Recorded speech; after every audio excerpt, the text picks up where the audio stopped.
నొప్పి వస్తుంది లేదా మెడంతా చాలా బిగిసిపోయినట్టు అనిపించినా, నొప్పి అన్నది మెడ నుంచి చేతి వరకు లాగినా కూడా ఇది సర్వైకల్ స్పాండైలోసిస్ అయ్యే ఛాన్స్ ఉందండి. Don't scroll the reel, this will help you. నా పేరు doctor Swathi and I'm physiotherapist. So నార్మల్గా ఇది దుమ్ములు అరగడం వల్ల వస్తుందండి.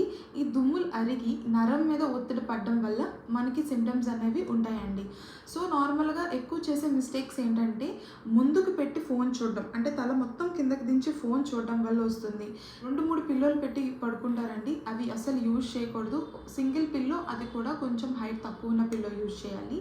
ఎవరైనా పిలిచినప్పుడు కానీ లేకపోతే ఎప్పుడైనా సడన్గా నెక్ రొటేషన్స్ అనేవి చేయకూడదు.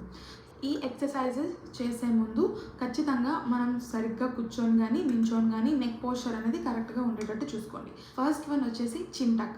చిన్ టక్ అంటే బ్యాక్కి మన హెడ్ని పుష్ చేసి డబల్ చిన్ వచ్చేలాగా చూసుకోండి. అది ఒక 5 సెకండ్స్ హోల్డ్ చేసి 10 రిపిటేషన్స్ వరకు చేయాలి. ద సెకండ్ ఎక్సర్సైజ్ వచ్చేసి ఆపోజిట్ సైడ్కి స్ట్రెచ్ చేయాలండి. ఇలా ఒక 10 సెకండ్స్ ఉంచి అలా ఒక 5 రిపిటేషన్స్ చేయండి. థర్డ్ ఎక్సర్సైజ్ వచ్చేసి స్ట్రెట్గా కూర్చొని షోల్డర్ అది ఏం లిఫ్ట్ చేయకుండా మనం బ్యాక్కి మన షోల్డర్ని పుష్ చేయాలి. అలా ఒక 5 సెకండ్స్ నుంచి 10 రిపిటేషన్స్ చేయాలి. ఇవి ఒక 2 వీక్స్ చేసి చూడండి, మీకు ఖచ్చితంగా మీ నెక్ పెయిన్ తగ్గుతుంది. Thank you.